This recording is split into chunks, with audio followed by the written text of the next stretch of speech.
तो हम लोग का चल रहा था वेक्टर्स। तो वेक्टर्स में हम लोगों ने सबसे पहला बात पढ़ा था क्या कि वेक्टर्स क्वांटिटी जो है उनको कैसे हम लोग ऐड कर सकते हैं। तो सबसे पहला बात पढ़ा गया था वेक्टर्स का एडिशन के बारे में।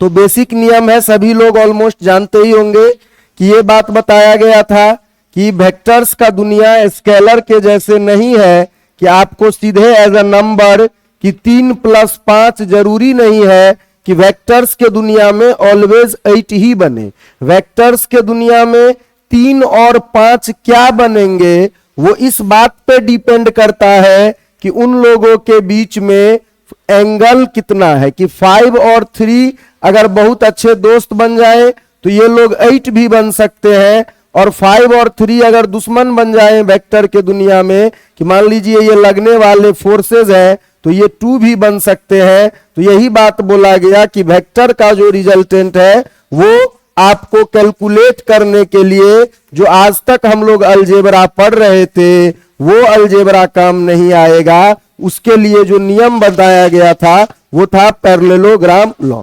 इसके आधार पर क्वेश्चन शुरू हुआ था कि पैरेललोग्राम लॉ का यूज करके वेक्टर्स का कैसे वैल्यूज कैलकुलेट किया जा सकता था रिजल्टेंट का। तो यहां पे चलिए क्वेश्चन से ही शुरू करते हैं कि क्या बोला जा रहा है कि if vector a minus B की प्रोडक्ट भी बताया गया था कि वेक्टर का जैसे अगर a + b का रिजल्टेंट इतना के बराबर है कि a और b को जोड़ रहे हैं तो a vector minus b vector में बोला गया था कि बाकी सब कुछ वही रहेगा। चलिए अगर a माइनस b है बस बीच में यहां पे क्या होना चाहिए -2ab cos थीटा इस तरीके का होना चाहिए। तो यहां पे देखिए इस क्वेश्चन में क्या बोला गया है कि if a vector minus b vector equal to a vector के बराबर है और b वेक्टर के बराबर है, इन दोनों का जो डिफरेंस है उसका मैग्नीट्यूड, देन आपसे पूछ रहा है क्या कि then the angle between vector a and b, ये जो दोनों वेक्टर हैं उनके बीच का एंगल क्या है ये हम लोगों को बताना है कि वेक्टर a और वेक्टर b के बीच का एंगल। देखिए पहला बोला जा रहा है कि इन दोनों के बीच का एंगल होना चाहिए 0 डिग्री के बराबर। दूसरा बोला जा रहा है नहीं 30 डिग्री के बराबर एंगल है। तीसरा बोल रहा है कि एंगल 60 डिग्री के बराबर है। सबसे लास्ट बोल रहा है कि एंगल 90 डिग्री के बराबर है। तो बताइए कि एंगल क्या होना चाहिए इन तीनों वैल्यूज में से। तो हम लोगों को यहाँ पे जो हम लोगों का रिजल्ट है बस उसी को यूज करना है कि क्वेश्चन में क्या बोला गया है कि बताइए कि एंगल कितना है। तो यहाँ पे देखिए सबसे पहले हम लोग क्या कर रहे हैं, सबसे पहले हम लोग लिख रहे हैं कि vector a minus vector b का जो मैग्नीट्यूड है वो a के बराबर है, a के मैग्नीट्यूड के बराबर, b के मैग्नीट्यूड के बराबर। तो चलिए इसको नाम दे दिया गया कि ये x के बराबर है। अब यहां से देखिए कि अगर a माइनस बी अगर ऐसा है तो a माइनस बी का हमको डेफिनेशन पता है कि पैरेललोग्राम लॉ बोलता है कि vector a minus vector b जो होना चाहिए वो a के मैग्नीट्यूड का स्क्वायर प्लस b के मैग्नीट्यूड का स्क्वायर -2ab cos थीटा इसके बराबर होना चाहिए। Vector a minus vector b तो ये तो बोला ही गया है कि उनका डिफरेंस भी x के बराबर है। वेक्टर a का मैग्नीट्यूड भी x के बराबर है तो x का स्क्वायर, b का मैग्नीट्यूड भी x के बराबर है, एक बार और x का square -2 into x A B, और ये cos थीटा ये ऐसा लिख दिया गया इस तरीके से। अब देखिए यहां से हम लोग अगर देखें तो दोनों तरफ अगर स्क्वायर करते हैं तो इधर से ये बन गया एक्स स्क्वायर, यहां पे देखिए x square plus x square 2x square minus यहां से देखिए x into x 2x square cos theta इसके बराबर ये ऐसा बन रहा है। अब इससे आगे अगर सॉल्व करें तो 2x स्क्वायर cos थीटा को इस साइड ले आया गया कि वो पॉजिटिव हो जाए।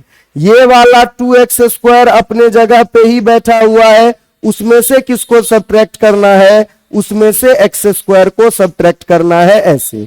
तो यहां से देखिए अल्टीमेटली क्या बचा 2x² cos theta equal to x²। x² को चाहे तो यहीं पे काट दीजिए या नीचे लाके काटिए, cos थीटा इक्वल टू 1/2 ये ऐसा आया। अगर cos थीटा इक्वल टू 1/2 के बराबर आया तो cos थीटा इक्वल टू किसके बराबर होना चाहिए?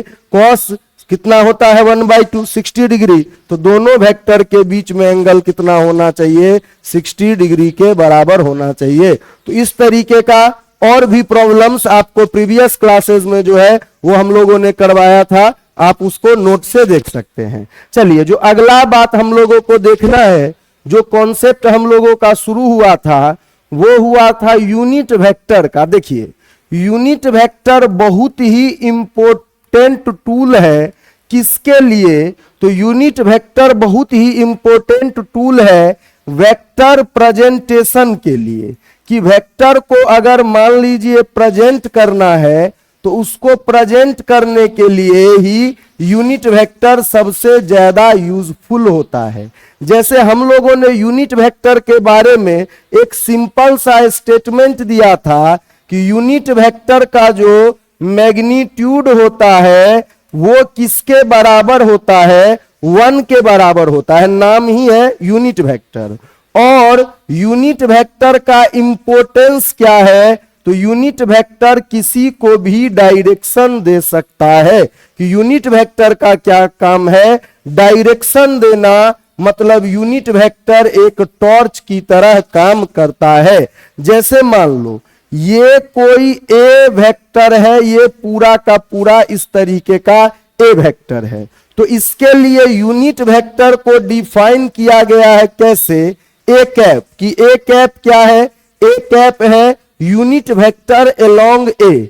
इसका मैग्नीट्यूड देखिए, ए कैप जो है उसका मैग्नीट्यूड 1 के बराबर होगा। तो ए कैप का क्या मतलब है? ए कैप का मतलब है कि एक ऐसा वेक्टर जो ए के डायरेक्शन में है, एक ऐसा वेक्टर जो ए के डायरेक्शन में है और उसका मैग्नीट्यूड 1 के बराबर है। कि ए कैप लगने का मतलब क्या है? मान लीजिए अगर मैं बोल रहा हूं कि कहीं पे फोर्स का वैल्यू 7 ए कैप इसके बराबर है, अगर ऐसा मैं बोल रहा हूं, कहने का मतलब ए के डायरेक्शन में ये वेक्टर है और इसके ऊपर लगने वाला फोर्स का मैग्नीट्यूड 7 है और डायरेक्शन किधर की ओर है? तो डायरेक्शन जिस डायरेक्शन में ए वेक्टर है उस डायरेक्शन में है। तो यूनिट वेक्टर का मेन काम क्या है? यूनिट वेक्टर का मेन काम है टॉर्च दिखाना कि जिस डायरेक्शन में ये ए है उसी डायरेक्शन में ए कैप है और उसका मैग्नीट्यूड 1 के बराबर है। यहां से ज्यादा जो इसका इंपॉर्टेंट रोल है वो क्या है? इसका इंपॉर्टेंट रोल है unit vector along coordinate axis. कि unit vector along coordinate axis जो है उसका बहुत ज्यादा रोल है। कैसे समझने का कोशिश करते हैं? देखिए, क्या होता है कि फिजिक्स में पूरे दुनिया में जो unit vector along x axis होता है उसको बोला जाता है आई कैप। अगर मान लो किसी के पीछे आई कैप लग गया तो कहने का मतलब वो क्वांटिटी क्या है? वो क्वांटिटी एक्स डायरेक्शन में है। तो फिर उसी तरीके से यूनिट वेक्टर अलोंग क्या? Unit vector along Y axis जो होता है, तो जे कैप का क्या काम है? किसी के पीछे जे लग गया मतलब वो क्वांटिटी वाई डायरेक्शन में है।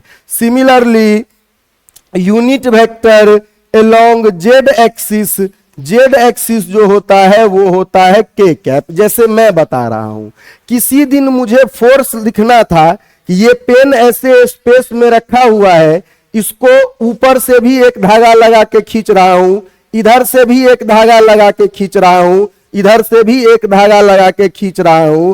तो एक आदमी आया, लंबा सा एक्सप्लेनेशन दिया कि फोर्स इन एक्स डायरेक्शन जो काम कर रहा है वो 5 न्यूटन का काम कर रहा है। वो आदमी बोला ऊपर की ओर force in Y direction 6 newton का है और फोर्स इन जेड डायरेक्शन जो है वो 8 न्यूटन का है। लोगों ने कहा इतना लंबा एक्सप्लेनेशन मत दीजिए, बस एक लाइन में आप लिख दीजिए ना कि फोर्स काम कर रहा है 5I प्लस 6J प्लस क्या 8K इसके बराबर। तो देखने के साथ अगर हमको ये एक्सप्रेशन कहीं पे दिख रहा है तो देखने के साथ मुझे पता है I का काम क्या है, तो I का काम है टॉर्च दिखाना x डायरेक्शन में। कहने का मतलब अगर किसी बॉडी पे इतना फोर्स लग रहा है तो I का मतलब x, तो x में 5 न्यूटन का फोर्स लग रहा है। J का मतलब y, तो y में कितना का फोर्स लग रहा है, y में लग रहा है 6 न्यूटन का फोर्स, और z में कितना का 8 न्यूटन का फोर्स ऐसा लग रहा है। तो अगर मान लीजिए कोई भी अपना जनरल वेक्टर है, हमको नहीं पता, कोई भी जनरल वेक्टर है जिसका नाम a है, तो कोई भी जनरल वेक्टर है तो उसका नाम a है, तो ax को बोला जाएगा कि उस वेक्टर का x में कितना कंपोनेंट या योगदान है, तो इसको नाम दिया गया कंपोनेंट एलोंग क्या, कंपोनेंट एलोंग x डायरेक्शन। कि अगर जैसे यहां पे देखिए इस बॉडी पे लगने वाला नेट फोर्स का, ये नेट फोर्स नहीं है, ये तो तीनों डायरेक्शन का फोर्स है, अभी नेट निकालना समझते हैं, तो कंपोनेंट एलोंग x डायरेक्शन।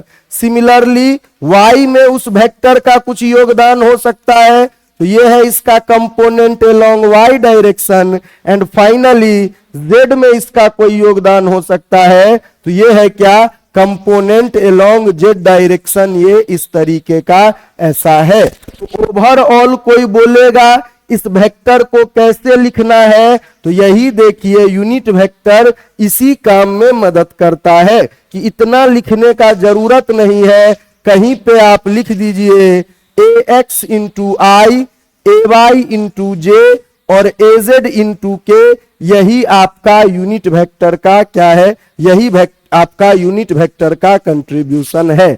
यहां पे देखिए अगर कोई बोले कि a का खुद का मैग्नीट्यूड या a का खुद का वैल्यू कितना है, तो बहुत ही आसान है, मैग्नीट्यूड निकालना है तो ax का स्क्वायर प्लस ay का स्क्वायर प्लस az का स्क्वायर। आई जे के डायरेक्शन जो होता है वो एक दूसरे के म्यूचुअली परपेंडिकुलर होता है।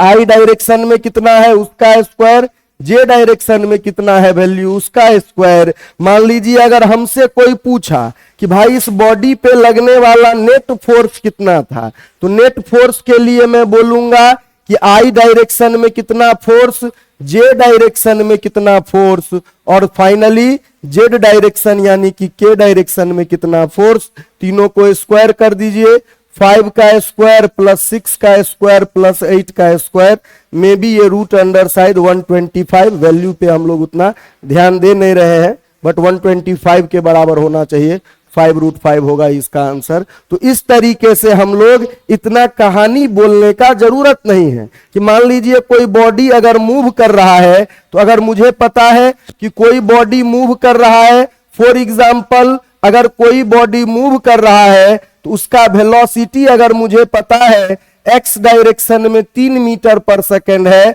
और उसका वेलोसिटी y डायरेक्शन में 4 मीटर पर सेकेंड है, ऐसे। तो इसको ऐसे ना बोल के कोई मुझे डायरेक्टली ही लिख के दे सकता है कि बॉडी का वेलोसिटी अगर कोई बोले 3i प्लस 4j है, तो मुझे सीधे सोच लेना है कि इस बॉडी का x में स्पीड इतना होगा और y में स्पीड इतना होगा। अगर हमको बॉडी का नेट स्पीड चाहिए तो दोनों ही तो एक ही बात बोलता है, वेक्टर एडिशन भी करेंगे तो ये परपेंडिकुलर वेक्टर्स ही तो है। या फिर कहीं पे k का ना होने का क्या मतलब है, जरूरी थोड़ी ही है कि x y z सब हो ही, जो नहीं है वो जीरो है। मान लो k को जीरो है तो उसको लिखना जरूरी थोड़ी ही है, जो नहीं है उसको जीरो माना जाएगा।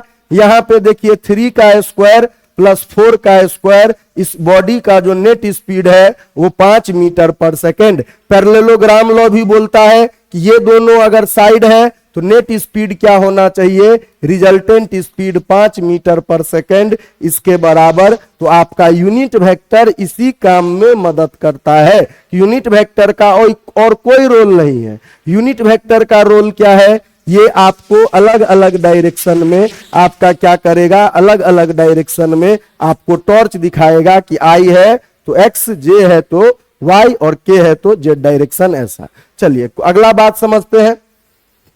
पहला एक बहुत ही सिंपल क्वेश्चन क्या बोल रहा है कि if A vector equal to I minus J plus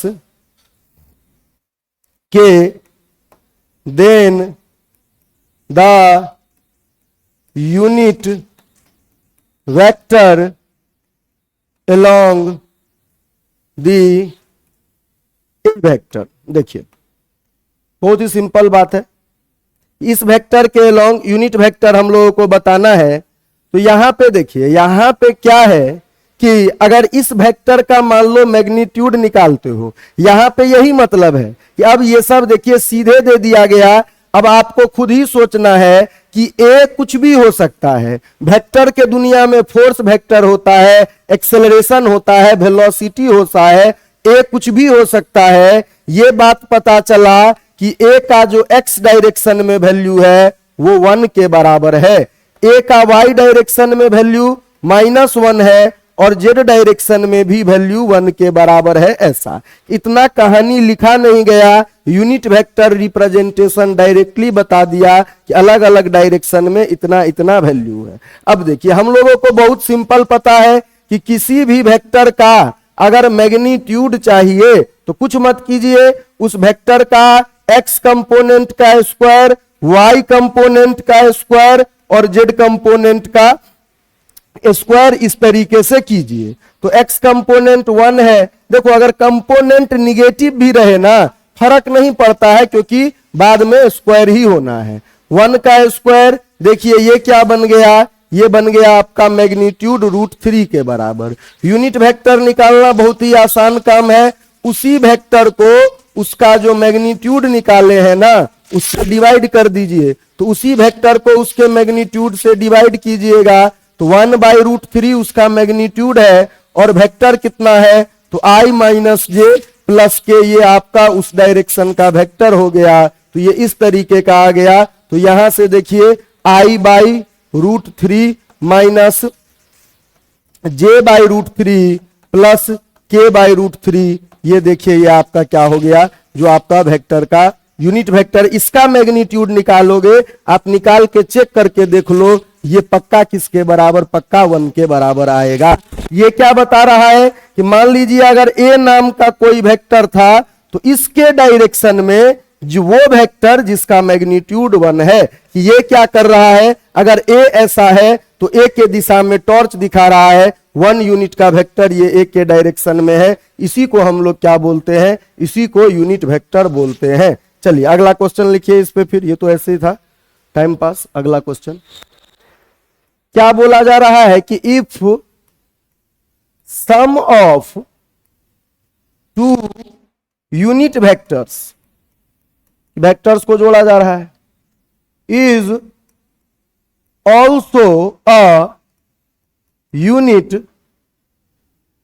vector then the angle between the unit vectors.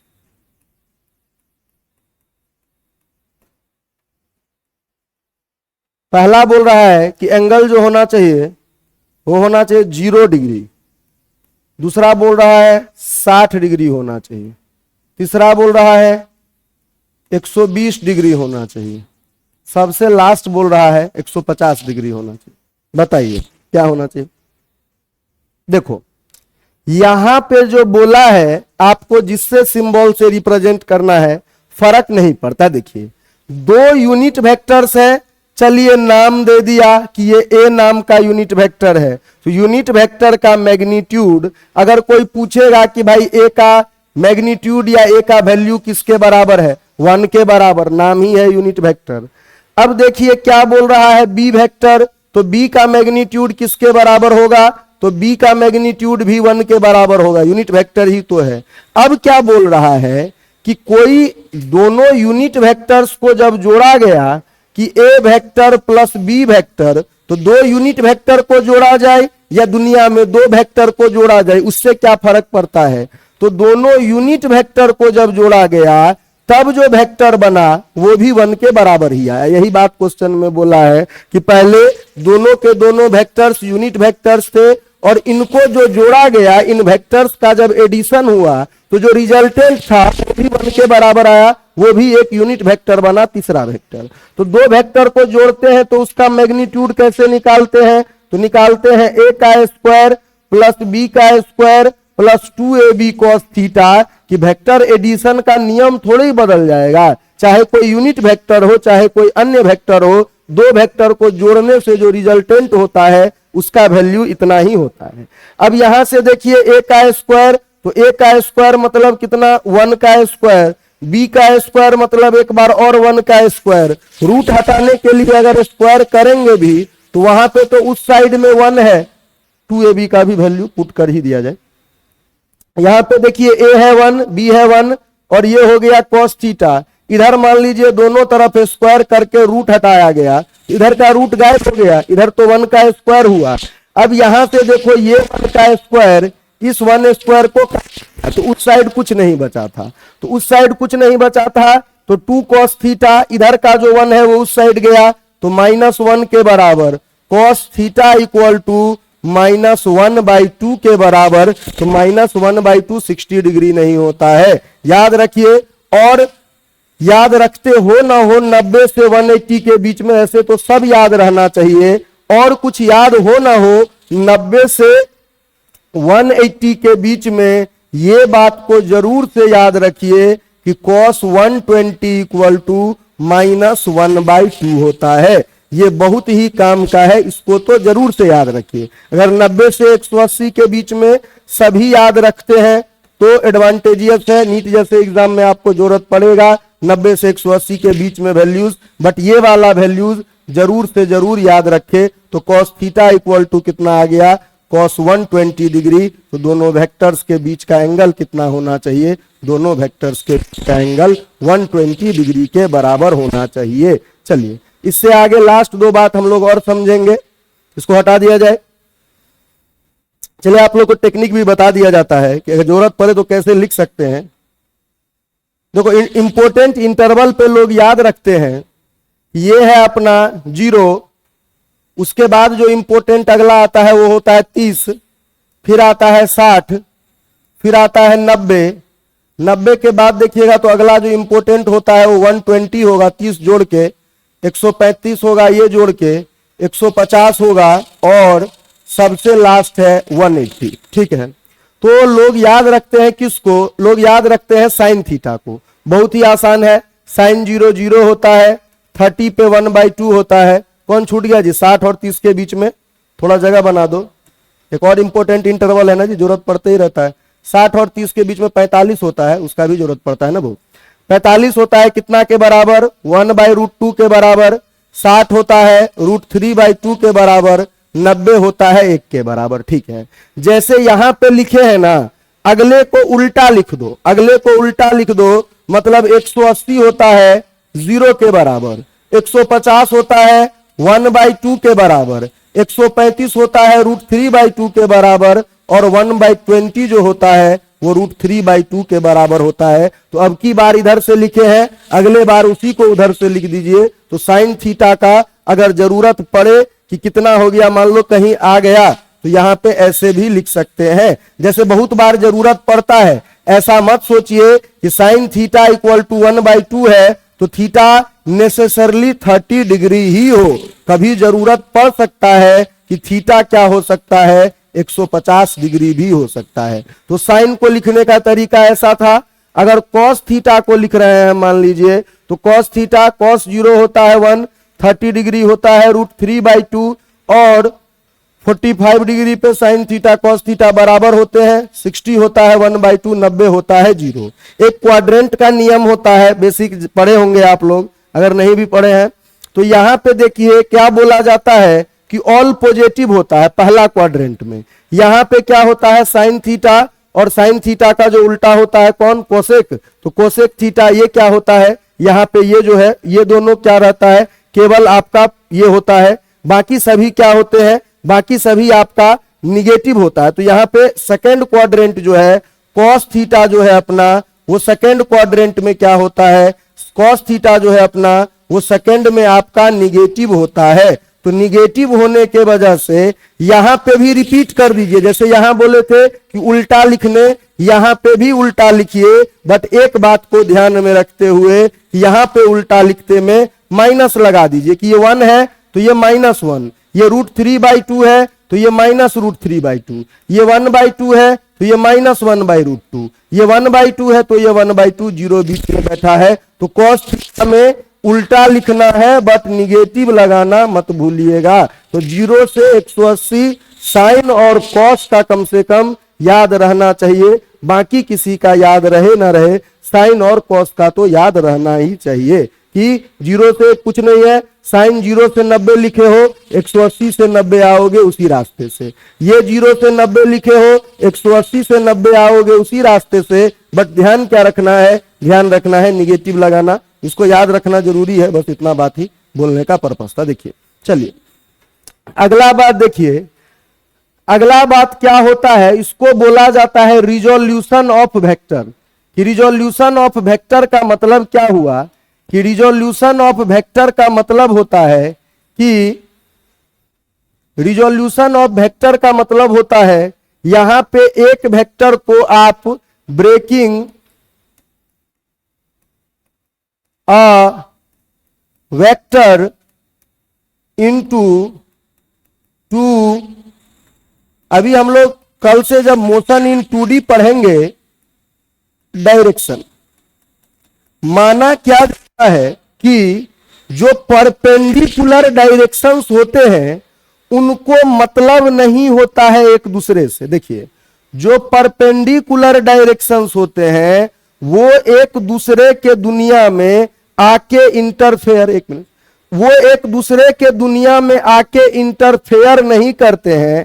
कहने का मतलब जब मोशन इन 2D पढ़ाएंगे तो बार बार बोलेंगे कि एक x की दुनिया है और एक y की दुनिया है, और y और x को एक दूसरे से कोई मतलब नहीं है। y के दुनिया अपना y में मस्त रहे और x का दुनिया अपना x में मस्त रहे। और जिस दिन जीवन में हमको जरूरत पड़ेगा कि ओवरऑल इफेक्ट क्या है, तो आप देखोगे पूरा 2D मोशन से ही हम शुरू कर देंगे कि एक x का वर्ल्ड होगा और एक वर्ल्ड होगा y का, कि y का वर्ल्ड है, एक x का वर्ल्ड है और एक y का वर्ल्ड है, और x और y के मिलने से एक दुनिया बनता है, वो है रिजल्टेंट का दुनिया। तो x और y एक दूसरे में इंटरफेयर नहीं करेंगे। x में जो हो रहा है उससे y को कोई मतलब नहीं है कि x का वेलोसिटी, x का एक्सेलरेशन, x का फोर्स, वो लोग आपस में जो रिलेशन है उसको सेटिस्फाई करेंगे। y का वेलोसिटी, y का एक्सेलरेशन, y का डिस्प्लेसमेंट, y का फोर्स, y का सब कुछ आपस में तय करेगा। रिजल्टेंट को क्या होगा, रिजल्टेंट को x से भी मतलब होगा और y से भी मतलब होगा। समझते हैं इस बात को, सबसे पहले तोड़ना सीख लेते हैं।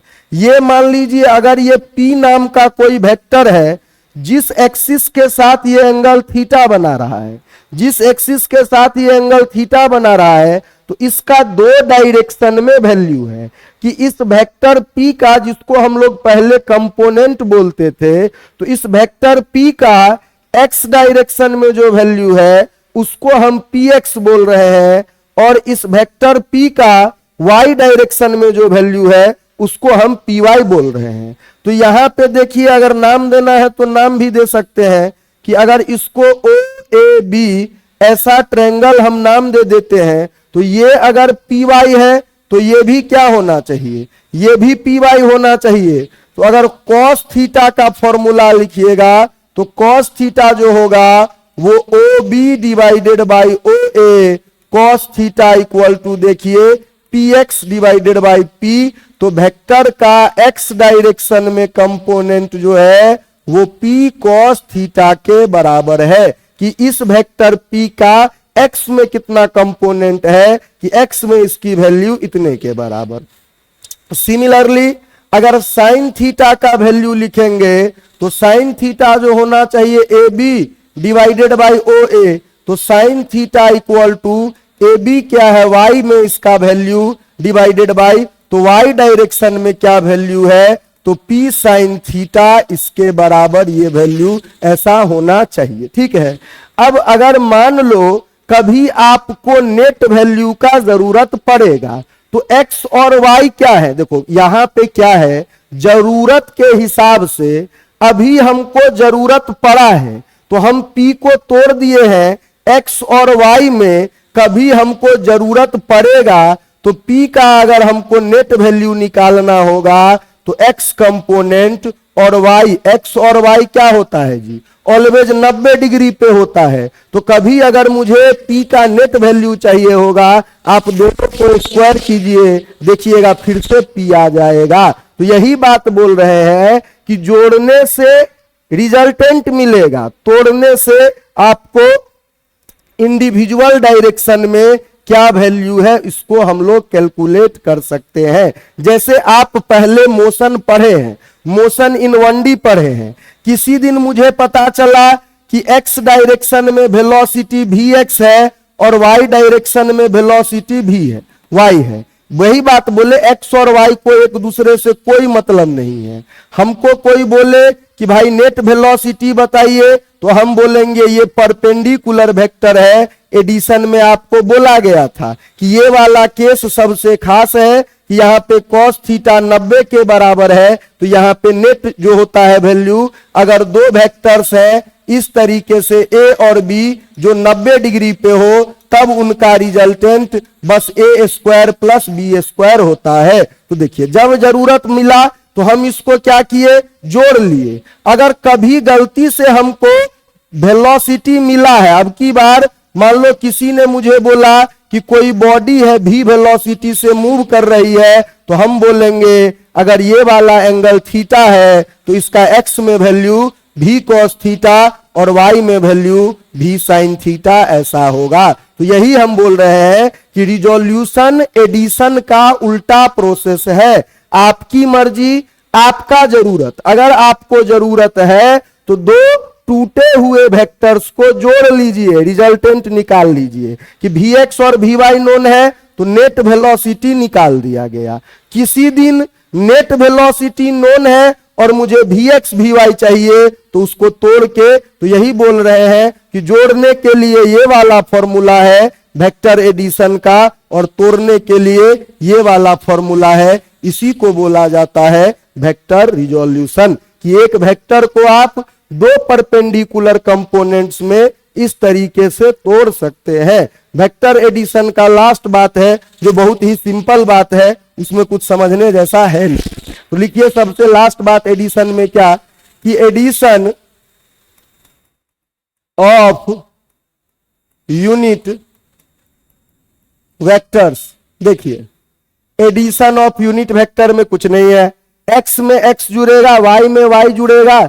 मान लीजिए a नाम का कोई वेक्टर है, axi plus ayj plus azk, कि ये a नाम का कोई वेक्टर है, इसका 3 कंपोनेंट हम लोग जानते हैं, कोई नहीं है मतलब वो जीरो है, कभी कभी i और j ही रहेगा, k नहीं रहेगा मतलब वो जीरो है। सिमिलरली कोई b वेक्टर है bxi plus byj plus bzk, ये ऐसा दिया हुआ है। अब कोई बोलेगा कि भाई इन दोनों वेक्टर्स को जोड़िए, तो इन दोनों वेक्टर्स को जोड़ना बहुत ही आसान काम है। x में कौन जुड़ेगा, तो x में x जुड़ेगा तो ax प्लस क्या हो जाएगा bx इंटू आई कैप। सिमिलरली y में y जुड़ेगा तो b, पहले a लिख रहे हैं तो यही लिख दीजिए, ay प्लस क्या होगा by, कि y में y जुड़ गया into J cap plus az plus bz into K cap. यही बोला कि बहुत ही सिंपल बात है कि एडिशन में x में x जुड़ जाएगा, y में y जुड़ जाएगा। मान लो एक आदमी है या एक मशीन है, वो फोर्स लगा रहा है ऐसे, x में 3, y में 4 और z में 2। अगला एक और मशीन आया, वो फोर्स लगा रहा है 2, 4 और इधर लगा रहा है 6। कोई पूछेगा नेट फोर्स, तो भाई x में x जुड़ जाएगा, नेट फोर्स x में कितना होगा 5, y में y जुड़ जाएगा तो y में कितना हो जाएगा 8, और 6 2 इधर कितना हो जाएगा 8। तो कहने का मतलब यूनिट वेक्टर का एडिशन बहुत आसान है, उसको समझना भी नहीं है, मल्टीप्लिकेशन थोड़ा सा समझना है। तो ये हम लोगों का कॉन्सेप्ट किसका था, ये हम लोगों का कॉन्सेप्ट था वेक्टर्स को एडिशन करने का। यही बात हम लोग शुरू में बोले थे, पहला बात कि जैसे आप बोलते हो कि 5 kg प्लस 3 kg, आप इनको जस्ट लाइक नंबर्स जोड़ सकते हो।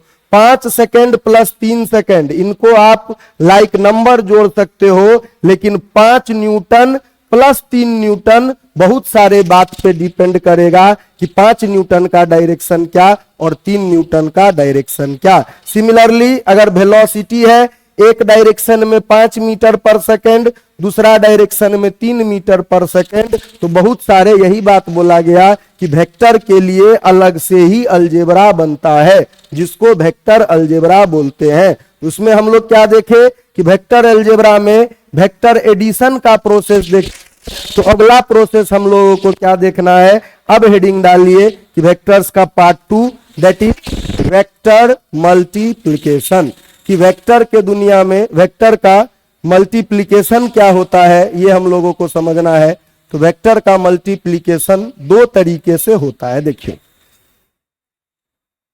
जैसे अभी हम लोग देख रहे थे, देखो वेक्टर मल्टीप्लिकेशन का पर्पस क्या है। अगर इसका पर्पस देखेंगे तो वेक्टर मल्टीप्लिकेशन के मदद से new physical quantities are defined using vector multiplication। देखिए वेक्टर मल्टीप्लिकेशन के मदद से हम लोग बहुत सारे नया नया फिजिकल क्वांटिटीज को डिफाइन करते हैं। जैसे फॉर एग्जाम्पल, देखिए फॉर एग्जाम्पल अगर वर्क हमको निकालना है, वर्क निकालने के लिए क्या प्रोसेस होता है कि मान लीजिए ये कोई फोर्स ऐसे काम कर रहा है इस डायरेक्शन में, इस फोर्स के कारण अगर डिस्प्लेसमेंट हुआ है इस डायरेक्शन में और इनके बीच का जो एंगल है वो थीटा है, तो वर्क जो होता है, एक हम लोग अभी टाइप्स लिख के लिखाएंगे उसको, कि वर्क मान लो निकालने के लिए आप पढ़े होंगे या जानते होंगे कि वर्क जो होता है वो डॉट प्रोडक्ट होता है फोर्स और डिस्प्लेसमेंट का, कि पहला प्रोडक्ट इस प्रकार से, तो वर्क नाम का नया क्वांटिटी डिफाइन किया गया यूजिंग डॉट प्रोडक्ट, और इसको आगे जाके लिखा जाता है एफ एस कॉस थीटा, कि फोर्स जब लगता है तो वर्क करता है। वर्क फिर से पढ़ेंगे जब वर्क एनर्जी पावर पढ़ेंगे, लेकिन अभी के लिए वर्क इक्वल टू ऐसे होता है, ये बात समझना है। सिमिलरली देखिए क्या है कि ये अगर मान लीजिए कोई रॉड है, इसको मैंने यहां पे हिंज कर रखा है, फिक्स कर रखा है, और इस रॉड को मैं आपको बोल रहा हूं कि इस रॉड को घुमाओ, इस रॉड को घुमाओ, तो इस रॉड को घुमाने के लिए बहुत सारा तरीका हो सकता है। आप ऐसे फोर्स लगाओ, ऐसे लगाओ, मान लो आपने ऐसे फोर्स लगाया कि आपके द्वारा लगाया गया फोर्स ऐसा था, जिस पॉइंट के अबाउट ये फिक्स किया गया है उस पॉइंट से इसको कनेक्ट करने वाले वेक्टर को आर वेक्टर बोलते हैं, कि ये आर वेक्टर होता है।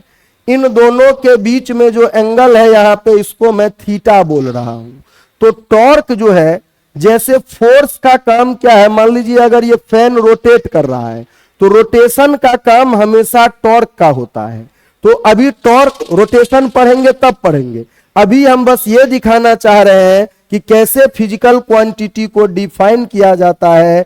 तो टॉर्क इक्वल टू देखिए आर, ऐसा वाला नहीं करते हैं जो होता है, आर क्रॉस एफ, ये होता है टॉर्क का वैल्यू, कि अगला प्रोडक्ट जो होता है उसको बोला जाता है, ये हो गया आपका क्रॉस प्रोडक्ट।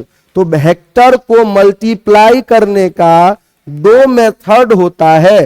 पहला होता है डॉट प्रोडक्ट, कि आप क्या कर सकते हैं, वेक्टर्स का डॉट प्रोडक्ट ले सकते हैं, इसी को हम लोग बोलते हैं स्केलर प्रोडक्ट, की जो वेक्टर्स का डॉट प्रोडक्ट है, इसी को बोला जाता है स्केलर प्रोडक्ट।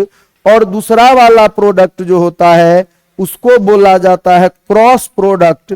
डॉट में डॉट रहेगा और क्रॉस में क्रॉस रहेगा, इसको बोला जाता है। यहां पे एक और लगा दीजिए अभी के लिए, बाद में जब पढ़ेंगे इसको इंडिविजुअली तो उस एन कैप का मतलब बताएंगे। देखिए तो यहां पे यही है कि वर्क नाम का नया क्वांटिटी कैसे डिफाइन किया गया कि फोर्स और डिस्प्लेसमेंट नाम के दो वेक्टर थे, उनको मल्टीप्लाई करके मुझे वर्क मिला। सिमिलरली पोजीशन और फोर्स नाम के दो वेक्टर थे, उनको मल्टीप्लाई करके मुझे टॉर्क मिला।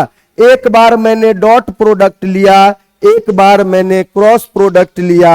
ये डॉट प्रोडक्ट क्रॉस प्रोडक्ट क्या होता है, हेडिंग डालिए अब, dot product of two vectors.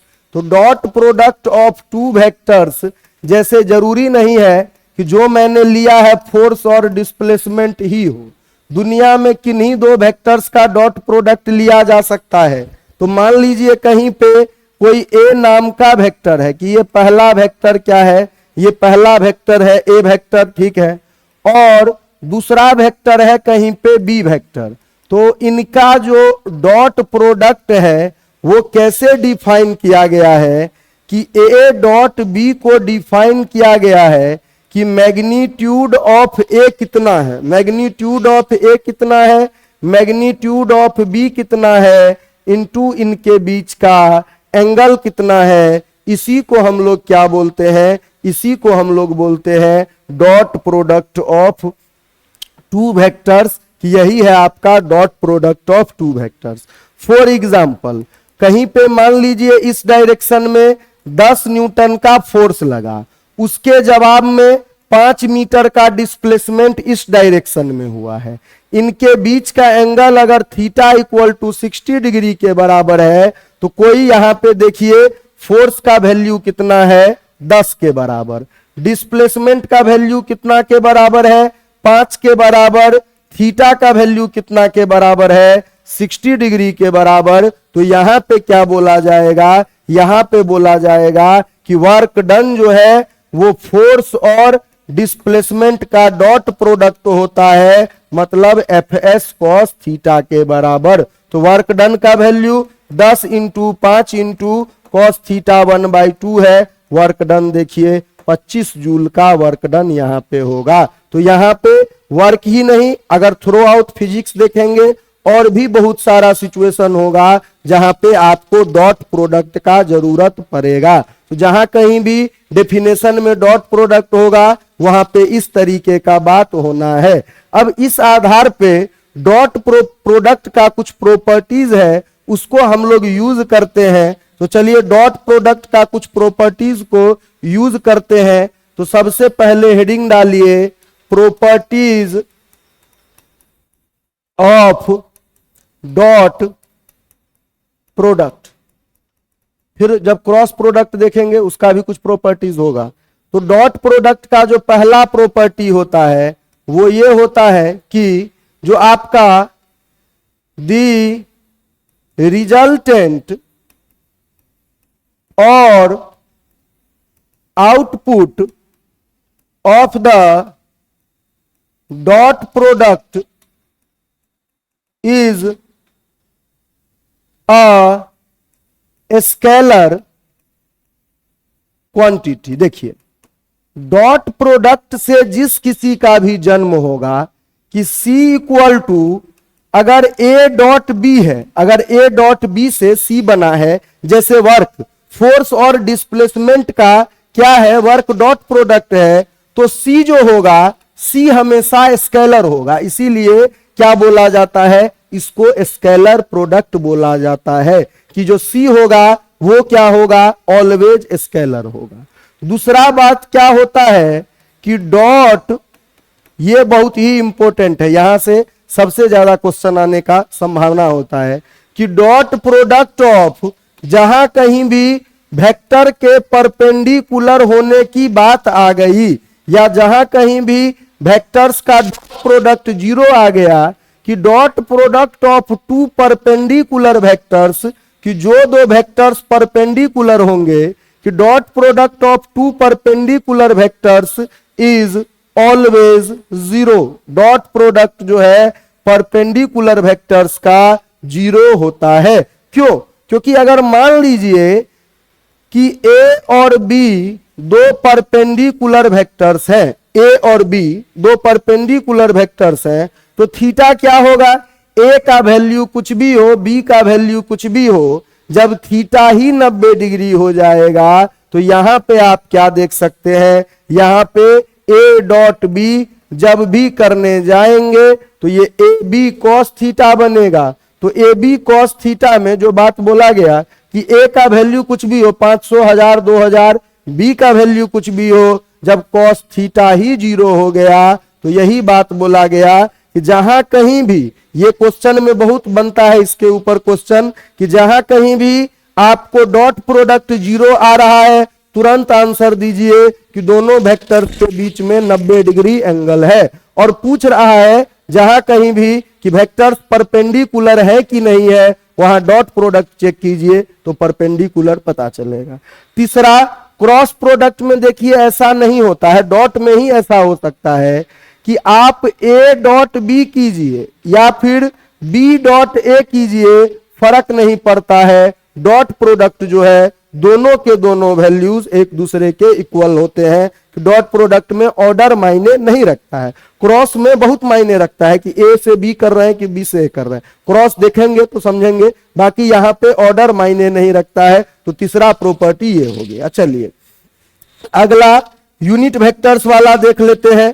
तो यूनिट वेक्टर्स वाला में देखिएगा तो बताइए, चलिए अगला जो है फोर्थ प्रॉपर्टी, आई को अगर आई से, अभी डॉट ही चल रहा है, क्रॉस मत लगाते हैं।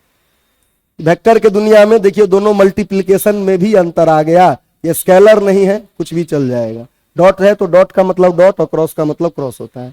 आई डॉट आई करेंगे तो आई डॉट आई के लिए देखिए हम लोगों को पता है कि आई एक पर्टिकुलर डायरेक्शन वाला वेक्टर है, तो आई डॉट आई करेंगे तो ये आई, ये भी एक्स डायरेक्शन में, दूसरा वाला आई, दोनों ही एक्स डायरेक्शन में। तो आई डॉट आई क्या होना चाहिए? दोनों का मैग्नीट्यूड देखो, मैग्नीट्यूड ऑफ पहला वेक्टर, मैग्नीट्यूड ऑफ दूसरा वेक्टर, दोनों के बीच का एंगल, तो थीटा तो पता ही है, आई और आई के बीच में जीरो होगा, तो 1 1 1 सबका 1, तो सबको 1 होके आई डॉट आई क्या होगा? 1 के बराबर। जैसे आई डॉट आई 1 के बराबर हुआ है, अगर जे डॉट जे करेंगे तो वही सारी बातें हैं, जिधर की ओर पहला जे वाई डायरेक्शन, उधर की ओर दूसरा जे, दोनों जे का मैग्नीट्यूड 1 और एंगल स्टिल 0 डिग्री, तो 1 इंटू 1 इंटू 1, जे को जे से करे तो भी 1 आएगा।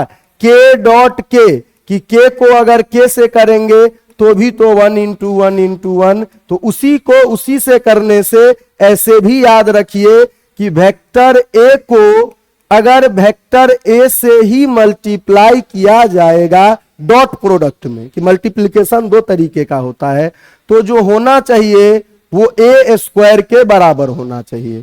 कैसे आया कि भाई इधर की ओर ए है तो इधर की ओर ही दूसरा ए भी तो उधर की ओर ही होगा। अब देखिए ए डॉट ए मतलब क्या? पहला वाला वेक्टर का मैग्नीट्यूड, दूसरा वाला वेक्टर का मैग्नीट्यूड, इनके बीच का एंगल कॉस थीटा। तो यहां पे देखिए पहला वाला वेक्टर भी है, दूसरा भी है, और दोनों वेक्टर जब एक ही है तो एंगल तो 0 डिग्री है ही, तो यहां पे क्या हो जाएगा कि उसी को उसी से मल्टीप्लाई करने से उसका स्क्वायर होता है। तो यहाँ पे आई और आई, तो आई का तो मैग्नीट्यूड एक ही होता है, तो उसका स्क्वायरो करेंगे तो एक ही होगा। जे का मैग्नीट्यूड एक होता है, उसका स्क्वायर करने से भी वही होगा, तो ये ऐसा हुआ। चलिए अगला इसी में ही लिखते चले जाते हैं कि अगर उल्टा करोगे, देखो आई को अगर जे से मल्टीप्लाई करोगे, आई को अगर जे से मल्टीप्लाई करोगे तो बात अलग हो जाएगा। ये देखिए ये है आई और ये वाला है जे। आई होता है x और j होता है y, इनके बीच का एंगल कितना हो गया? 90 डिग्री। अभी अभी दूसरा प्रॉपर्टी में आपने देखा है कि if two vectors have angle equal to 90 degree, तो उनके बीच में क्या हो जाएगा? जो डॉट प्रोडक्ट वो 0 के बराबर। देख भी सकते हैं मैग्नीट्यूड ऑफ आई 1 के बराबर होता है, जानते हैं। मैग्नीट्यूड ऑफ जे 1 के बराबर होता है जानते हैं, लेकिन एंगल जो है वो दोनों कुछ भी हो, कॉस ऑफ 90 तो ये 0 के बराबर हो गया। तो उल्टा वाले का आई डॉट जे जैसे हुआ है वैसे ही अगर जे को के से करे तो भी वही बात है। ये अगर y है तो z डायरेक्शन उसके परपेंडिकुलर, तो दोनों 90 पे होते हैं y और z एक्सिस। सिमिलरली k को i से करे तो कोई सा भी उल्टा वाला यूनिट वेक्टर्स जो होगा उनका डॉट प्रोडक्ट 0 होगा। i का k से करे कि k का i से करे, j का i से करे कि i का j से करे, सिमिलरली j और k का करे तो ये 0 होगा। तो ये यूनिट वेक्टर्स का दुनिया है। अब यूनिट वेक्टर्स का डॉट प्रोडक्ट लेने का आपको अलग अलग चैप्टर्स में जरूरत पड़ेगा, तो बहुत ही सिंपल सा बात है।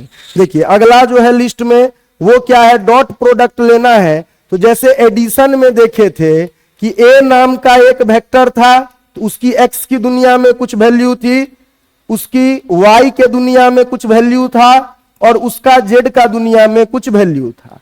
फिर सिमिलरली हमारे पास एक b नाम का वेक्टर है, उसका क्या है, उसका देखिएगा तो x के दुनिया में एक वेक्टर है, उसका वैल्यू y के दुनिया में b का वैल्यू और z के दुनिया में b का वैल्यू, ये ऐसा है। अब देखिए अगर डॉट प्रोडक्ट लेते हैं a और b का, डॉट प्रोडक्ट एक आसान प्रोडक्ट है, क्रॉस प्रोडक्ट में ज्यादा कॉम्प्लेक्सिटी होता है। डॉट प्रोडक्ट बहुत ही सिंपल है। देखिए अपना अगर मल्टीप्लीकेशन का मेथड भी फॉलो करोगे तो मल्टीप्लाई आप कैसे करोगे, मान लो अगर मैं ऐसे दे दूं p plus Q plus R, इसको मल्टीप्लाई करो a plus B plus C से, तो आप क्या करोगे, यहां पे p को पकड़ोगे a से b से c से, q को पकड़ोगे a से b से c से, सिमिलरली r को, यहां भी वही काम कीजिए। ax को अगर पकड़ोगे तो i के साथ तो इसका जिंदा रहेगा, ax इंटू बी एक्स यहां हो गया, i इंटू आई 1 होता है। इधर देखो i into J 0, i into के 0, सिमिलरली बात खत्म हो गया। ay को पकड़े तो देखो j इंटू आई 0, तो जिंदा कौन रहेगा, ay by वो जिंदा रहेगा। तीसरे को पकड़े k को i से 0 z से 0, जिंदा कौन रहेगा, az इंटू bz। इतना क्या सोचना है, सिंपल सा याद रखिए, डॉट प्रोडक्ट में x का x से, y का y से और z का z से मल्टीप्लीकेशन होता है। डॉट प्रोडक्ट बहुत ही सिंपल प्रोडक्ट है कि डॉट प्रोडक्ट में क्या करना है, डॉट प्रोडक्ट में आपको x का x से लेना है, y का y से लेना है और z का z से लेना है। डॉट प्रोडक्ट आपको बहुत ही आसानी से डॉट प्रोडक्ट कर सकते हैं। क्रॉस करने में मैट्रिक्स बनाना पड़ता है, मैं भी पहले पढ़े हो, एक बार और हम लोग देखेंगे। तो डॉट प्रोडक्ट देखिए यहां पे बहुत आसानी से लिया जा सकता है। ये छठा प्रॉपर्टी हो गया। सातवां देखिए, तो जब करेंगे क्वेश्चन तो देखेंगे कैसे लेना है। सातवां देखिए क्या बोला जाता है कि डॉट प्रोडक्ट का ये एप्लीकेशन है कि अगर मेरे को दो वेक्टर्स पता है कि a और b का वैल्यू कितना है, दोनों का डॉट प्रोडक्ट पता है, तो एंगल बिटवीन द वेक्टर्स ये आप निकाल के बता सकते हो कि angle between the vectors theta क्या होगा। तो मान लीजिए अगर a और b दो वेक्टर है, ये a वेक्टर है और ये b वेक्टर है, तो अगर हमको पता है कि a डॉट b ये किसके बराबर होता है, तो a डॉट b जो होता है इसका वैल्यू किसके बराबर होता है, तो इसका वैल्यू होता है a का मैग्नीट्यूड b का मैग्नीट्यूड इंटू कॉस थीटा इसके बराबर। तो हम कॉस थीटा निकाल सकते हैं कैसे, कॉस थीटा पता चल गया तो थीटा तो निकल ही जाएगा कि कॉस थीटा निकाल सकते हैं कैसे, अगर a और b का डॉट प्रोडक्ट ऊपर में, a का मैग्नीट्यूड और b का मैग्नीट्यूड नीचे में, तो हम लोग क्या कर सकते हैं, वेक्टर का डॉट प्रोडक्ट भी निकाल के बता सकते हैं कि इससे कितना एंगल होगा। चलिए इसके ऊपर और क्वेश्चन कर लेते हैं, फिर एक बात बचा है प्रोजेक्शन, इतना लंबा थ्योरी नहीं चलाते हैं। चलिए कुछ देर टाइम पास क्वेश्चंस करते हैं, फिर आपको थ्योरी फिर बताएंगे। चलिए पहला बोला जा रहा है कि इफ द वैल्यू, बोल रहा है कि वेक्टर a का मैग्नीट्यूड है 2 एंड वेक्टर b का मैग्नीट्यूड है 3, then the value of A dot B. अब देखिए कैसे दिया हुआ है, वही उसी में है, उसी को समझना है। यहां बना देते हैं। वेक्टर ए बोला जा रहा है कि ये वेक्टर है, वेक्टर ए। फिर उसके बाद ये कुछ नहीं है, ये है 30 डिग्री, और ये है आपका वेक्टर बी। ठीक है, तो पहला बोल रहा है कि जो आंसर है डॉट प्रोडक्ट का वो है 3। दूसरा बोल रहा है कि नहीं, आंसर है 3√3। अगला बोल रहा है नहीं, -3। और सबसे लास्ट बोल रहा है -3√3। बताइए कितना होना चाहिए। देखिए वेक्टर के दुनिया में यहां पे एक फिगर में आपको ये भी दिया हुआ, देखने से भी लग रहा है, और साइन भी दे दिया है, कोई कंफ्यूजन ना रहे।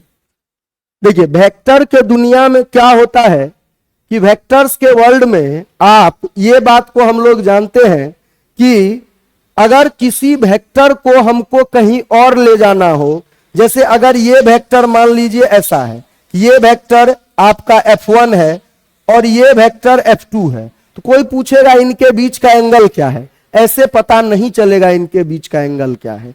उसके लिए आपको क्या करना पड़ेगा, जो F2 वेक्टर है किसी को भी उठा के ले जा सकते हैं उसके लाइन ऑफ एक्शन के पैरेलल, उसके लाइन ऑफ एक्शन के पैरेलल। तो आप F1 को उठा के यहां ले आइए, अब पता चलेगा आपको उनके बीच का एंगल क्या है। ऐसे ही नहीं, कहीं पे कोई ऐसे वेक्टर ए बैठा हुआ है, कहीं पे कोई वेक्टर बी बैठा हुआ है, आप ऐसे नहीं जोड़ सकते, इसको उठा के ले जाना पड़ेगा इसके लाइन ऑफ एक्शन के पैरेलल, कि ये इधर की ओर ही मूव करता रहे, इसको उठा के आपको यहां पे लाना होगा, तभी आप उनको बता सकते हैं कि इनके बीच का एंगल थीटा है।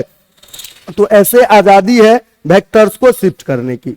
अब यहां पे देखिए ये आपका पहला वाला वेक्टर है, तो ये ए वेक्टर हो गया। देखो ये वाला लाइन कितना डिग्री बना रहा है, तो ये वाला लाइन 30 डिग्री बना रहा है, ये इसके ऊपर 90 डिग्री है। अगर स्लाइड करके यहां ले भी आए तो यहां भी ये कितना डिग्री बना रहा होगा, 90 डिग्री ही बना रहा होगा। तो कोई पूछे कि भाई वेक्टर ए और वेक्टर बी के बीच में जो कुल एंगल है वो कितना के बराबर है, तो थीटा = 120 डिग्री के बराबर है। ऐसे भी बोल सकते थे, इधर से 30, फिर 30 से और 90 तो 120 होता है। बाकी इसको उठा के यहां पे लाएंगे तो ये वाला यहां पे 90 डिग्री बना रहा है और पहले से 30 घुमा हुआ है, तो टोटल कितना 120 डिग्री हो गया। अब जाके अगर आप निकालना चाहते हैं ए डॉट बी, तो अब क्या करना पड़ेगा, ए का मैग्नीट्यूड, बी का मैग्नीट्यूड कॉस थीटा। ए का मैग्नीट्यूड दिया हुआ है 2 के बराबर, बी का मैग्नीट्यूड दिया हुआ है 3 के बराबर, कॉस थीटा मतलब कॉस 120 डिग्री। यही बात मैं शुरू से बोल रहा हूं, बाकी सबके लिए जो भी कीजिए 120 याद होना चाहिए। 120 का बहुत ज्यादा यूज है आपका वैल्यूज में। देखिए ए डॉट बी पूछा था, ए डॉट बी का वैल्यू कितना के बराबर, -3 के बराबर आ गया। यहां पे दोनों वेक्टर्स के बीच का एंगल के आधार पे क्या है, ये दोनों वेक्टर्स के बीच का एंगल निकालना था, बस ज्योमेट्री को यूज करके। बाकी सारी बात आप ऑलरेडी जान रहे थे। चलिए अगला क्वेश्चन देखा जाए। तो चलिए इसको हटा के, बाकी जिन लोगों नए हैं कॉपी करने में दिक्कत हो रही है, शाम तक पीडीएफ दिया जाता है, तो पीडीएफ से भी देख सकते हैं। अगर क्रैश कोर्स है थोड़ा स्पीड तो फास्ट रखना पड़ेगा। चलिए अगला क्वेश्चन में क्या बोल रहा है कि the angle between vectors I + j and j + k is. पहला बोला जा रहा है कि इनके बीच का जो एंगल है वो है 30 डिग्री। दूसरा बोला जा रहा है कि इनके बीच का जो एंगल है वो है 60 डिग्री। तीसरा बोला जा रहा है एंगल है 90 डिग्री। सबसे लास्ट बोल रहा है एंगल है कितना के बराबर, 120 डिग्री के बराबर। चलिए यहां पे देखिए, अगर यहां पे हम लोग सॉल्व करते हैं तो यहां पे क्या बोला जा रहा है कि इनके बीच का एंगल बताना है। तो क्या बोला गया, अगर वेक्टर ए का हमको वैल्यू दिया हुआ है I + j, ठीक है, जब कभी भी वेक्टर के बीच का एंगल निकालना होगा समझ लीजिएगा डॉट प्रोडक्ट का जरूरत है। फिर दूसरा क्या है, जे प्लस के, तो हम लोग अभी अभी लिखे हैं, चाहे तो ऐसे याद है तो बढ़िया, कि ए डॉट बी इसका वैल्यू जो होता है, ऐसे सिर्फ ए लिखने का मतलब मैग्नीट्यूड ही होता है। बहुत लोग ऐसे पूरा परंपरागत तरीके से इसको एकदम डाल के बीच में ऐसे लिखते हैं ए बी, और कैसे कॉस थीटा, उसको मैं ए और बी लिख रहा हूं तो भी मतलब मैग्नीट्यूड है, पहला क्लास में प्रेजेंटेशन में बताया ही था। अब कॉस थीटा में देखिए क्या होगा कि अगर हमको मिल जाए क्या, अगर हमको मिल जाए डॉट प्रोडक्ट या स्केलर प्रोडक्ट, डिवाइडेड बाय क्या, डिवाइडेड बाय पहले का मैग्नीट्यूड और दूसरे का मैग्नीट्यूड हम बता सकते हैं। अब यहां से देखिए कि हम सब कुछ निकाल सकते हैं। सबसे पहले डॉट प्रोडक्ट चाहिए, तो A dot B, dot product ये भी सीख लेते हैं। देखिए डॉट प्रोडक्ट जब लेने के लिए गए तो हम लोग क्या बोले, आई का आई से होगा, इसके पास आई है ही नहीं, तो पहला वाले में किसी का ना होने का मतलब होता है वो जीरो है। तो पहले में आई है, दूसरे में जीरो है, तो 1 प्लस जीरो, जे का जे से होगा, तो यहां जे है और यहां भी जे है, दोनों के बगल में क्या है 1 और 1 ही है, 2 रहता 3 रहता, अभी 1 ही है, 1 इंटू 1 ये दूसरे का हुआ। तीसरे के लिए देखिएगा, तो तीसरे के लिए यहां पे देखिए, तीसरे पे यहां के नहीं है, कोई नहीं है, नहीं होने का मतलब होता है वो जीरो है, कि जीरो लिखा नहीं जाता है, यहां है भी तो क्या फर्क पड़ता है, वहां तो है ही नहीं। देखिए ए डॉट बी का वैल्यू कितना के बराबर आ गया, 1 के बराबर आ गया। अब अगला बात क्या है कि मैग्नीट्यूड ऑफ ए निकालो, तो मैग्नीट्यूड ऑफ ए तो बोले ही है कि ए का एक्स में क्या वैल्यू है, वाई में क्या वैल्यू है और जेड में क्या वैल्यू है, इसको स्क्वायर कीजिए तो मैग्नीट्यूड ऑफ ए निकलेगा। एक्स में वैल्यू जानते हैं 1 है, वाई में भी 1 है और जेड में नहीं है, नहीं है तो जीरो है, तो जीरो को जोड़ने की क्या आवश्यकता है। तो यहां से देखिए ये किसके बराबर आ गया, √2 के बराबर। सिमिलरली अगर इसको देखेंगे यहां पे डेल्टा बी, इसका वैल्यू, तो इसका वैल्यू देखेंगे तो ए का सॉरी बी निकाल रहे हैं, तो बी का एक्स में वैल्यू, बी का वाई में वैल्यू प्लस बी का जेड में वैल्यू, इनका स्क्वायर कीजिए। एक्स में नहीं है, नहीं है तो क्या फर्क पड़ता है, जीरो है, जीरो जोड़ना नहीं है, वाई में तो है और जेड में तो है, 1 का स्क्वायर प्लस 1 का स्क्वायर, देखिए ये किसके बराबर हो गया, √2 के बराबर ये हो गया। अब कॉस थीटा का जो फॉर्मूला निकाल के रखे हुए हैं कि कॉस थीटा क्या होना चाहिए, A dot B divided by magnitude of A magnitude of B, वही करना है। बस आप बात समझ गए कि ऊपर में डॉट प्रोडक्ट लिख देना दोनों का और नीचे में दोनों का मैग्नीट्यूड, एक बार √2 एक बार और √2, तो √2 इंटू √2 किसके बराबर, 2 के बराबर। तो अब की बार कॉस थीटा 1/2 हुआ है, तो ये बात तो जानते हैं कि कॉस थीटा 1/2 का मतलब कॉस 60 डिग्री होता है। थीटा इक्वल टू क्या होना चाहिए, थीटा इक्वल टू 60 डिग्री होना चाहिए। तो बात बहुत सिंपल है, लेकिन इसको क्या करना है, आपको ध्यान रखना है प्रॉपर्टीज कि डॉट प्रोडक्ट का ये सब प्रॉपर्टीज होता है। चलिए पहला तो था सिंपल डॉट प्रोडक्ट का निकालना, दूसरा एंगल ऐसे ही निकालता है। अब कुछ भी दे सकता है देने वाला कि vector A equal to 3i plus 2j minus K है और vector B equal to i plus 2j minus K, ऐसा है, दोनों के बीच का एंगल बताइए, कोई पूछ रहा है तो। अब क्या करना है, दोनों का डॉट प्रोडक्ट लो, दोनों का डॉट प्रोडक्ट नियम जानते हो, आई का आई से, जे का जे से, के का के से, विथ प्रॉपर साइन, जो साइन है वो लेना है यहाँ पे। फिर उसके बाद ए का मैग्नीट्यूड ax² ay az ऐसे करके, बी का मैग्नीट्यूड ऐसे करके और एंगल निकाल देना है। तो दूसरा एप्लीकेशन क्या है, दो वेक्टर्स के बीच का आप एंगल निकाल सकते हैं। चलिए अगला क्वेश्चन देखते हैं। अगला क्वेश्चन में क्या बोला जा रहा है कि if two vectors p vector equal to 3i minus 2j plus K and the vector q vector equal to 4i plus aj minus 2k are perpendicular कि ये दोनों एक दूसरे के परपेंडिकुलर है, then the value of A, कि पहला बोल रहा है ए का वैल्यू बताइए, तो पहला बोला जा रहा है ए का वैल्यू 2 के बराबर है, दूसरा बोला जा रहा है -4 के बराबर है, तीसरा बोला जा रहा है 5 के बराबर है, अगला बोला जा रहा है कि 3 के बराबर है। बताइए कौन सा हो रहा।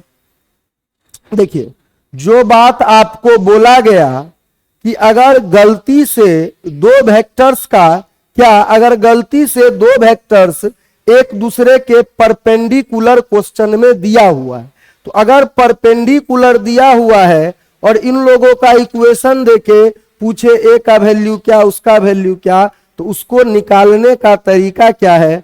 उसको निकालने का तरीका है कि अपने को पता है कि अगर p वेक्टर और q वेक्टर परपेंडिकुलर है तो डॉट प्रोडक्ट जो होना चाहिए p वेक्टर और q वेक्टर का वो 0 के बराबर होना चाहिए, कि डॉट प्रोडक्ट जो होता है परपेंडिकुलर वेक्टर्स का वो क्या होता है, वो 0 के बराबर होता है। इस तरीके से चलिए अब अगला बात हम लोग समझते हैं। तो अगला बात से हम लोगों को क्या पता चलता है कि यहां से देखिएगा, तो अगर इनका डॉट प्रोडक्ट इस तरीके का आ रहा है कि p डॉट क्यू 0 के बराबर है, तो यहां पे हम लोग क्या करते हैं, यहां पे हम लोग p और q को मल्टीप्लाई करते हैं। तो i का i से मल्टीप्लीकेशन होगा, तो 3 का किससे हुआ, 4 से मल्टीप्लीकेशन हुआ, प्लस देखिए j का j से हुआ, तो यहां पे j है -2 और यहां पे क्या है, यहां पे a के बराबर है, तो -2 इंटू ए हुआ। k का किससे होना चाहिए, k का k से होना चाहिए, तो यहां पे k है 1 और यहां पे k है -2, डॉट प्रोडक्ट किसके बराबर आ गया, 0 के बराबर ऐसा आ गया। अब यहां से अगर देखिएगा तो यहां से देखो 3 इंटू 4, तो 3 इंटू 4 12 -2a -2 इक्वल टू 0। अगर 2a उधर चला गया तो 2a इक्वल टू 12 -2, तो 2a इक्वल टू किसके बराबर, 10 के बराबर। यहां से देखिएगा तो a का वैल्यू किसके बराबर आ रहा है, तो a का वैल्यू जो है वो 5 के बराबर आ रहा है। तो इस तरीके का क्वेश्चन आप देखेंगे प्रीवियस ईयर्स में खूब पूछा है कि दो वेक्टर दे देगा, उसमें कुछ लेमडा कुछ a कुछ x नाम का रहेगा, बोलेगा ये लोग एक दूसरे के परपेंडिकुलर है, तो बताइए क्या होना चाहिए, तो बहुत आसानी से निकाल सकते हैं इसका वैल्यू। चलिए अगला क्वेश्चन देखा जाए। अगला क्वेश्चन में क्या बोला जा रहा है कि if a vector and b vector are two vectors such that the कि a वेक्टर और b वेक्टर कुछ ऐसे वेक्टर्स हैं कि a प्लस b जो मान लो रिजल्टेंट बना और a माइनस b जो रिजल्टेंट बना, कि a vector minus b vector, ये लोग क्या हो रहे हैं, are perpendicular to each other. ये दोनों क्या है, एक दूसरे का परपेंडिकुलर हो रहा है। तो पूछ रहा है आपसे कि then the angle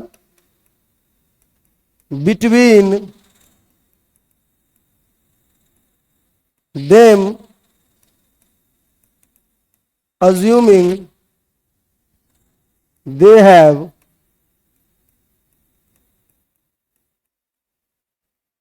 equal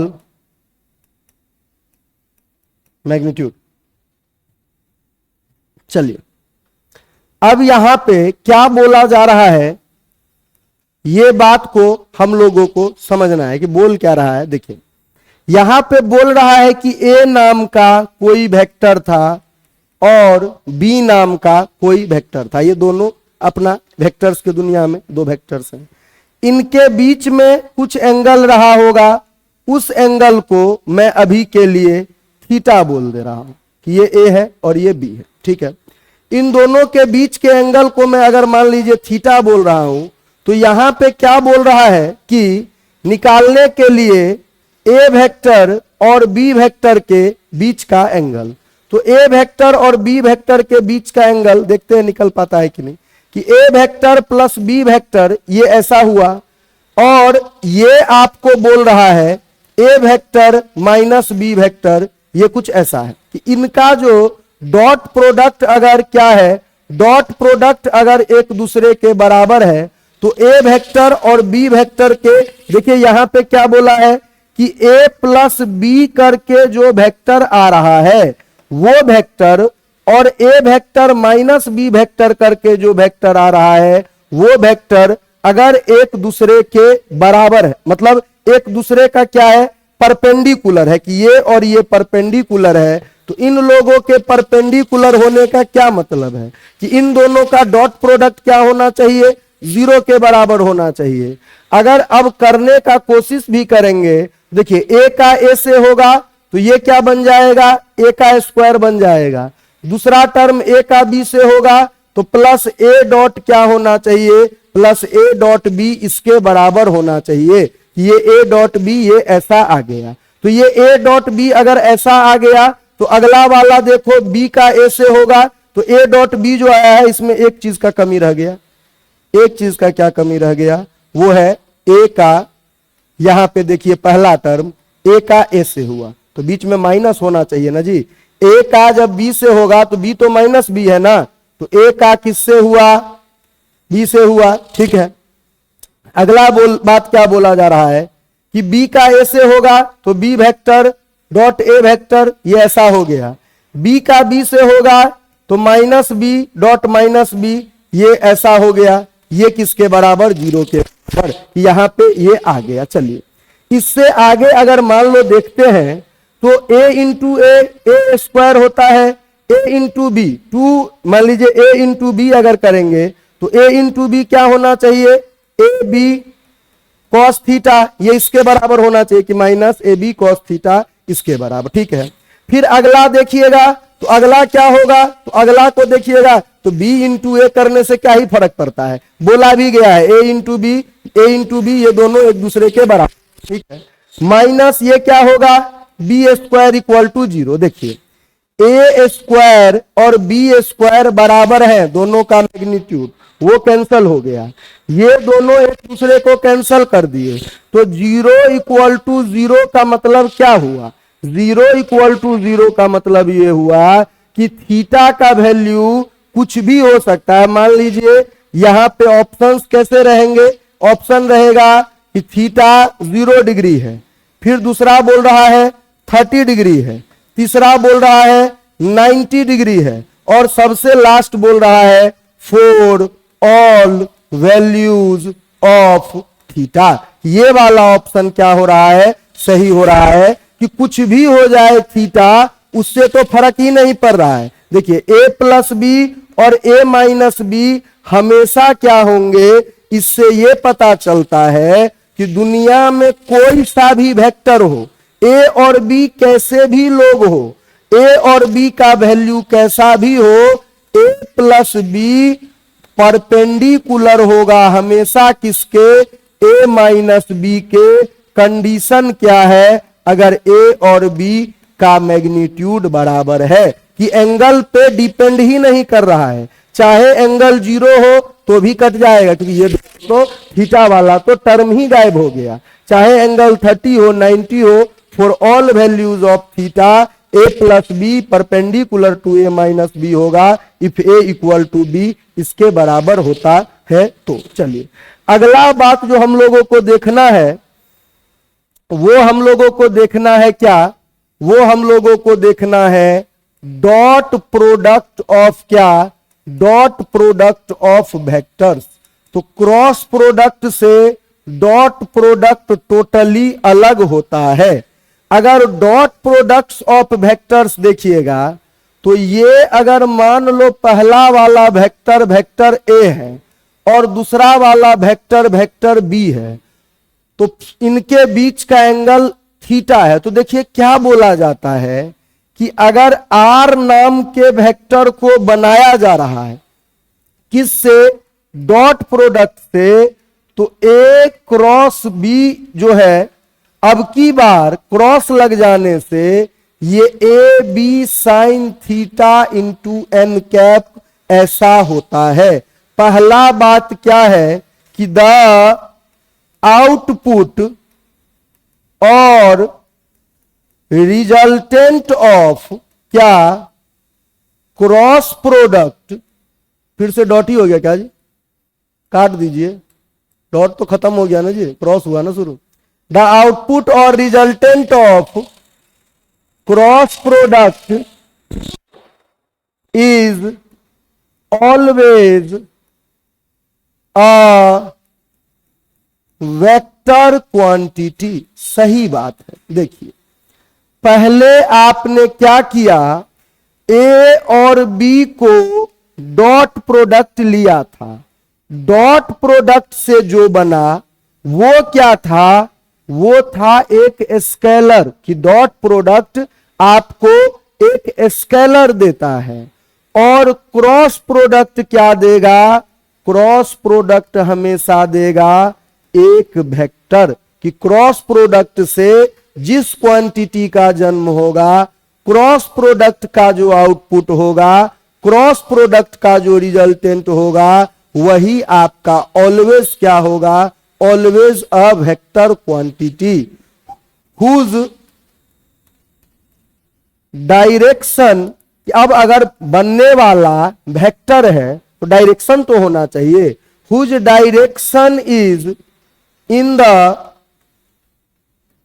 direction of perpendicular to the plane containing original vectors, कि जिस प्लेन में ओरिजिनल वेक्टर्स बैठे हुए हैं, कि मान लीजिए ये कोई प्लेन है, ठीक है, इस प्लेन में दो वेक्टर्स ऐसे बैठे हुए हैं ए और बी, उनके बीच में एंगल थीटा है, तो इनका जो क्रॉस प्रोडक्ट होगा उसी को हम लोग एन कैप बोल रहे हैं, ये वाले डायरेक्शन को, कि जो क्रॉस प्रोडक्ट से बनेगा उसके पास दोनों चीज होगा, मैग्नीट्यूड भी होगा और डायरेक्शन भी होगा, क्योंकि क्रॉस प्रोडक्ट से जिसका जन्म होता है वो एक वेक्टर क्वांटिटी होता है। तो यहां से देखिए ए बी साइन थीटा उसका क्या होगा, उसका मैग्नीट्यूड होगा, कि क्रॉस प्रोडक्ट से जिसका जन्म हुआ है वो एक वेक्टर है और उसका मैग्नीट्यूड इतना के बराबर है, और उसका डायरेक्शन अगर इस प्लेन में ए और बी है तो उसका परपेंडिकुलर डायरेक्शन में, उसी डायरेक्शन को हम लोग एन कैप बोल रहे हैं। मान लीजिए अभी अगले क्लास में डायरेक्शन पे और फोकस करेंगे। अगर इस प्लेन में है, मान लीजिए ये एक्स वाई प्लेन है, तो इस प्लेन में अगर दोनों वेक्टर्स हैं और आप ए क्रॉस बी कर रहे हो तो डायरेक्शन क्या होना चाहिए, perpendicular to the blackboard. ये जो रिजल्टेंट होगा उसका डायरेक्शन इस प्रकार से होगा। तो चलिए आज इतना ही रहने देते हैं। क्रॉस प्रोडक्ट का प्रॉपर्टीज और वेक्टर्स में आगे कल देखेंगे। कल आपका वेक्टर्स जो है वो कंप्लीट हो जाना चाहिए और मोशन इन 2D शुरू होगा।